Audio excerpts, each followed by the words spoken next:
Hello, I'm the Nostalgia Critic. I remember it so you don't have to.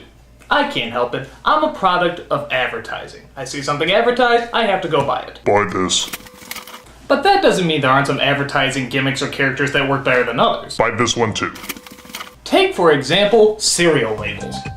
There are dozens of cereals out there, but only a distinct few seem to survive over the years. Is it really the taste of the cereal that keeps kids coming back, or is it the mascots? The timeless characters that go through many changes but still keep the same likability over the decades. No, it's obviously the taste. But the mascots play a big role, and that's why I'm counting down the top 11 best sugar-coated marketing icons of all time. Why top 11? Because I like to go one step beyond. So, sit back and enjoy the top 11 greatest cereal mascots. Milk and cereal. Cereal, cereal. Milk and cereal. Cereal and milk. Cereal and milk. cereal. Cereal and milk. Cereal and milk. I keep it for myself. I keep it for myself. I keep it for myself. Rice Krispies. Number 11. Toucan Sam from Fruit Loops. Released in around 1945, Toucan Sam started off with a relatively boring scenario, just talking in pig Latin. Crispy and delicious day for breakfast or for acting snake. Riveting. Smart kid. By the way, if that voice sounds different to you, that's because it wasn't always done by the same person. In fact, that's actually Mel Blanc, the voice of most of the Looney Tunes characters. But they didn't feel like the character was strong enough, so they switched out the voices with Paul Frees, another actor who might sound familiar. So look for Kellogg's Fruit Loops. Follow your nose. Did you hear that note? Yes, it's the same guy who did Ludwig von Drake. That's kind of cool. They also changed the scenario around too. It usually starts off with somebody having a problem or searching for something. No matter what the dilemma, Fruit Loops always seems to have the answer. They left without breakfast again. I've been adrift for days and I'm tired of frozen breakfast. I need a really rad breakfast to help get me back home. Follow my nose. Just follow my nose. Follow my nose. Kellogg's Fruit Loop cereal. Just how many problems can Fruit Loops change anyway? Oh jeez, Toucan Sam, my father has AIDS! Then follow your nose. Well, okay. It always knows.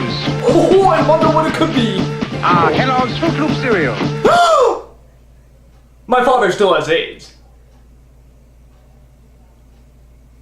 Well, whatever the issue, there was always a big bowl of Fruit Loops cereal there to make you forget about all your problems. Or at least, try to make you forget. Got a colorful breakfast. Another Fruit Loops fan. And I got great taste. Like me, Toucan Sam. Yo, My father still has AIDS. totally fresh. Milk and cereal. Cereal and milk. Number 10. Cereal and milk. Cereal and milk. Cookie Crook and Officer Crumb. Now technically these characters aren't around anymore, but I wanted to list them just to show the evolution of a character. Originally released in 1977, the mascot for Cookie Crisp was originally a wizard named Jarvis. Isn't that a weird name? His gimmick was to turn cereal bowls into big pots of cookies. You know, because our cereals were already so boring. It didn't catch on very well, so they changed it in 1985 to a disruptive pair called Cookie Crook and Officer Crumb. This caught on much better, but it still wasn't gimmicky enough. If only there was an annoying catchphrase that every kid could be shouting obnoxiously. Cookie Crisp. So they gave the Cookie Crook a dog named Chip, who would ruin everything by always shouting, Cookie Crisp. That did even better, so after a while they just said, fuck the cops and robbers, let's just make it about the dog. So the dog was a mascot for a while. With a mouthful of chips in every bite. But they didn't think the design was hip enough for the young kids. So they decided to redesign it and make it into a wolf or a husky, I'm not sure what it is, and made the change complete by giving him a sports jacket. What? You can't see the natural evolution of going from a Merlin-style wizard into a sports-centered husky? Well, someone needs to take some logic classes. For all the changes it went through, the Cookie Crook and Cop were the best additions. Because hey, who doesn't love a good game of cops and robbers? Well, okay, cops and robbers, but still it was a good idea. Lasting almost 8 years in commercials. That's one tough cookie that's hard to beat. Cookie Crisp. Cookie Crisp. The whole and good part of this complete breakfast. Milk and cereal. Cereal and milk. Number 9. Cereal and milk. Cereal and milk. The Honey Nut Cheerios bee. Though not having much of a character, this bee was certainly enjoyable to watch, making any real-life bees look like fucking monsters. His gimmick was to try and get people to try his cereal, but they never seem interested, until he says the magic words. Time you were tempted with the taste of nuts and honey. Nuts and honey. Nuts and honey. Did you say honey and nuts? Did you say hookers and blow? Oh no, you said honey and nuts. That's not nearly as good. Actually, I always like watching this commercial in particular around Christmas time. That and the Fruity Pebbles commercial with Santa. And no, they're not gonna make it on the countdown because they're already on a show. It's like putting Jack Sparrow on the list because of the Pirates of the Caribbean cereal. It just doesn't seem right. That and they promote smoking. Dude, that's just wrong.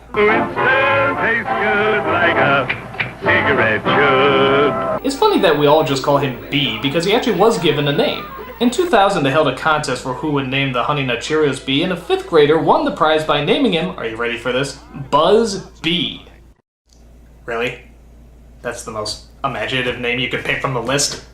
Well, while you're at, why don't you just call these characters Squeak Mouse, Fly Bird, or Shit Spewer? The possibilities are just endless!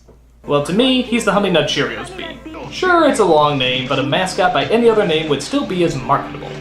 Or should I say, be marketable? No, that'd be silly. I'd be stretching out the middle of a word for no reason.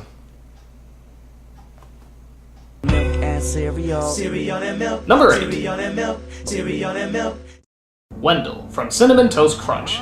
Getting its start in 1987, Cinnamon Toast Crunch didn't just have Wendell, but actually 2 other chefs. What were their names? Nobody knows. In fact, Wendell is the only one who ever had a name and identity out of these 3. Isn't that a little strange? They were a trio for a while until this one commercial had Wendell suck himself into a television because he was distracted by the Cinnamon Toast Crunch that was on the TV. Wendell's got Cinnamon to Crunchy crazy! Which is odd because he makes the stuff and he's surrounded by it. Isn't that kind of like watching porn when you own a bordello? The other chefs got him back, but the gimmick was now changed. Now the scenario was Wendell would go crazy every time he saw Cinnamon Toast Crunch and would immediately go after it. And where did the other 2 chefs go? Nobody knows. My guess is Wendell had them assassinated. Somewhere at the bottom of the ocean you'll find 2 chefs with cement shoes and a cookie crook next to a cookie cop. They had to go somewhere!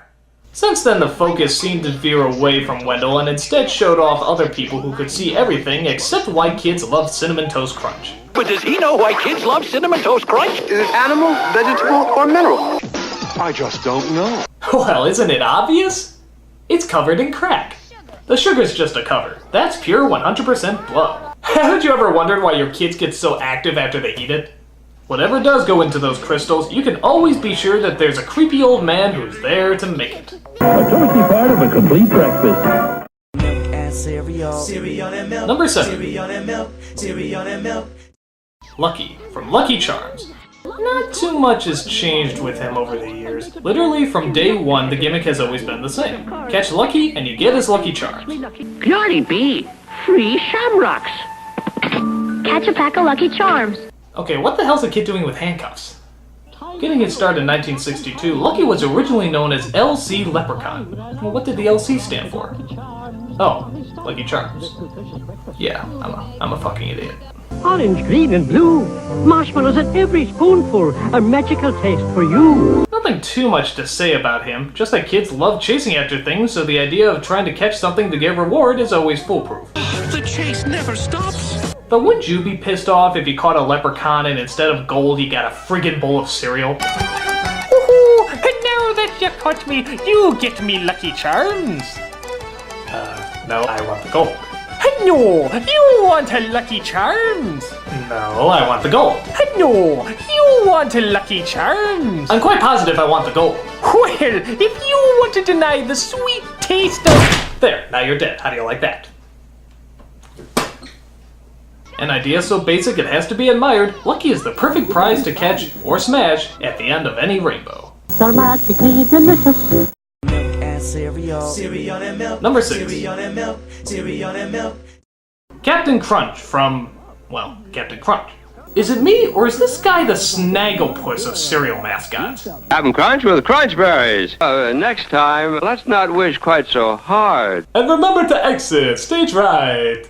Actually, Captain Crunch was another character that started out with an entire cast. There was a dog, 4 annoying kids, and an evil pirate named Lafoot. But that villain was replaced by the Soggies, these big puddles of splooge with eyes that like to make everything, you guessed it, soggy. Captain Crunch cereal. They also had some sort of evil machine that led the Soggies, but I can't really remember his name. this scenario would have been fine and good, except that they actually turned it into a straight-up war. I mean, it was like a soap opera with guns, spaceships, giant robots. Kinda got out of control. This is a job for Crunch Power. Cut away! We're afraid of those soggies. Now, let's move on to waterboarding them. I'm not sure if the Soggies are still around, but the captain sure is. In fact, they even revealed his entire name at one point, calling him Captain Horatio Magellan Crunch. Because every kid would remember that name. Couldn't you call him Joe? Always crunchy, never soggy, Captain Crunch still remains the captain that can make it happen. Let's go, Sea Dog. I hate to see a grown pirate cry. Number 5. Count Chocula from Count Chocula. Speaking from a health point of view, what's worse than marshmallows in your cereal? How about chocolate marshmallows in chocolate cereal? Why don't you just throw in miniature cheeseburgers while you're at it? Well, as horrible as it is for you, it tasted great, and it had a great mascot. In fact, it was so good that there were actually cereal spin-offs. And it's ironic because the more healthy they got, the less successful they did. Like Frankenberry's still sort of around, Blueberry you barely see, and who the hell even remembers Fruity Yummy Mummy? What, was Vegetable Lecter too good a name to take? Well, we still love the characters. And it was kind of clever that they always took the voice of the movie monster they were spoofing. Like Count Chocula as Bela Lugosi. And you'll enjoy my Count Chocula cereal. Frankenberry as Boris Karloff. Frankenberry has strawberry-flavored sweeties. And for some reason, Blueberry was Peter Lorre. With my hauntingly delicious cereal. Did he ever play a ghost? Oh well, he's dead now, so maybe that counts. But either way, it was Count Chocula that brought in the big bucks. Not the healthiest cereal, but hey, that's why we loved it so much. How about that monster for breakfast today? Number 4. Sonny from Cocoa Puffs. Sonny is just an addict, okay? He needs help. He needs to go into rehab and have his illness treated. Look at him. He's just trying to do his everyday work when suddenly these little bungholes come up and tempt him by feeding his habit. What's up with those kids? They're fucking enablers. Want some puff Cocoa Puffs? Crunchy, crunchy Cocoa Puffs. Yummy chocolatey Cocoa Puffs. Hey, you want some stuff? You want some stuff? I got some good stuff right here. Yeah, that's cocoa meth right there, man. Yeah, crystal puffs. Get you nice and saucy fucked up. But don't blame the kids. Blame his grandpa, who started out pushing the stuff back in the 60s. I'll speed things up, cause Sonny can't resist Cocoa Puffs.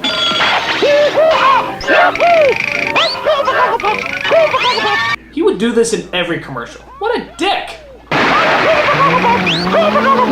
After Grams disappeared, I'm assuming died from some sort of overdose, Sonny was left on his own to fight his inner demons every day for the rest of his life. Poor soul. We may never know what he's like as a sober bird.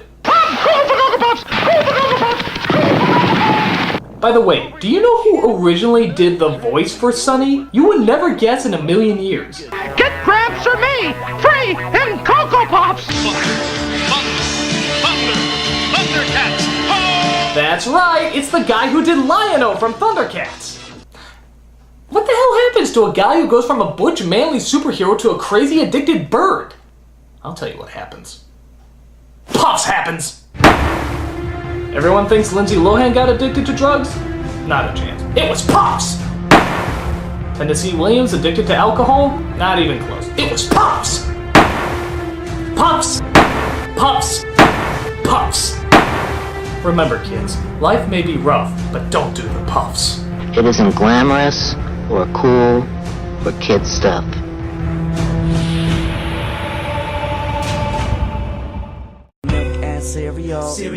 Number 3. Sugar Bear from Golden Crisp.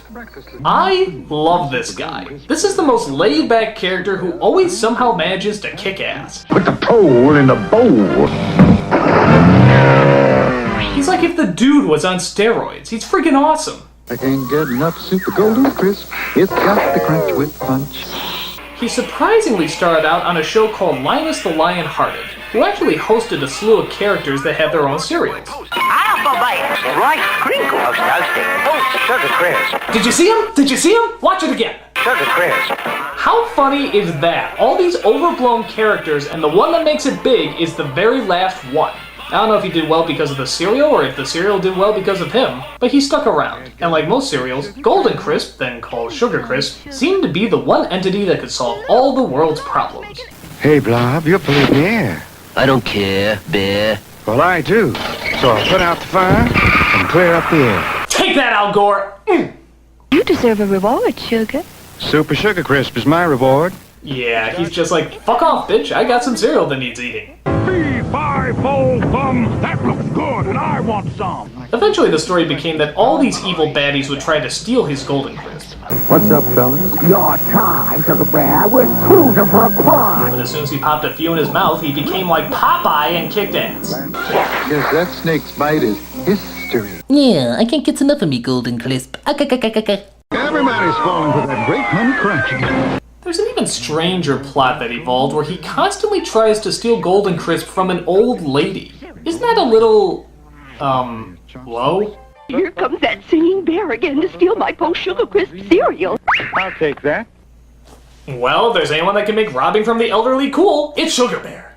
Always smooth, always laid back, and always packed. I can't get enough Super Golden Crisp. It's got the crunch with punch. Milk and cereal. Cereal and milk. Number 2. Cereal and milk. Cereal and milk. The Trix Rabbit from Trix. This character is like a Greek tragedy. Along with Oedipus and Antigone, the Trix Rabbit will always be remembered as a great tragic figure. All he wants is Trix, just a simple little cereal that he decided to devote his entire life to. But will the kids ever give him the damn stuff? No! And why? Tricks are for kids. Because they're fucking assholes, that's why. It's like the natural order of things. The world goes around, the sun always comes up, and the Trix Rabbit must suffer. How horribly cruel! Silly rabbit, new tricks are still for kids. Don't tell me. What did he ever do to any other human being? Just cut him a break! Joy to the world. I'm gonna get to eat Trix. Look, even Santa steals from him. What a jolly old prick! Even with the help of Bugs Bunny, he could never seem to get any. Have I got a disguise for you? Make that bunny. Silly rabbit. I'd prefer a happy ending. God, that's pretty bad when even bugs can't stand to watch your misery. There's even this one commercial I love where you think he's finally gonna get it. After all these years of fix it for kids, well, they're for rabbits. Got milk. Bastards! So I guess the Trix Rabbit is a way of showing kids humanity's unnatural cruelty to others. It's not right, it's not fair, but you gotta just deal with it. Tricks are for kids, motherfucker! Aha! The Trix Rabbit. Because hey, we're just flat out sadists. Sure fell for that one. Milk and cereal. And the number one greatest cereal mascot is Tony the Tiger from Frosted Flakes. This is the cereal icon we all wanted to be, the sports star. The guy that said, if you just eat my sugar-coated crusty paper, you'll be unstoppable like me. Good, they're good. How can you not like this guy? He's strong, he's athletic, and has a clean personality, unlike some of the other addicts on this countdown. Every ad seemed the same. You got some kid who was being made fun of before the big game. Hey kid, good shot yesterday. Come on, see if you're any good. You two up for a little game? Want to take a horsey ride? Hey, Wimp, I heard that you cried when your mother got slaughtered by your drunken father.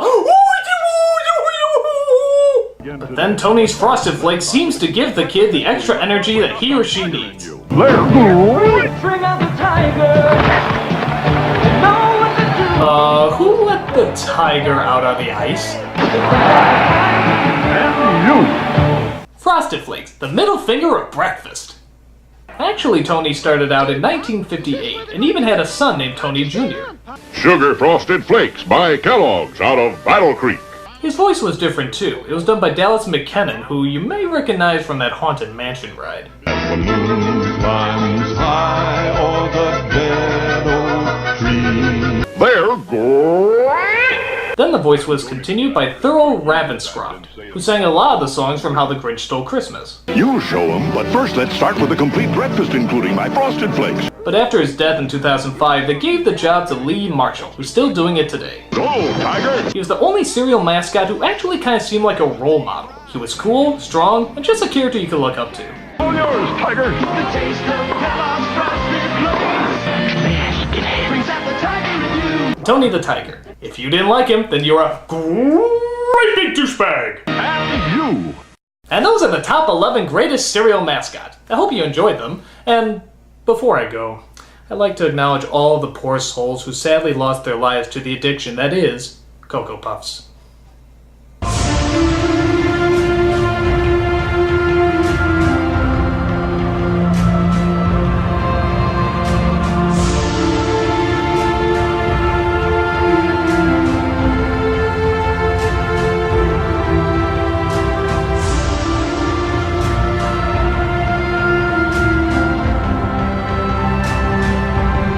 Nostalgia Critic. I remember it so you don't have to.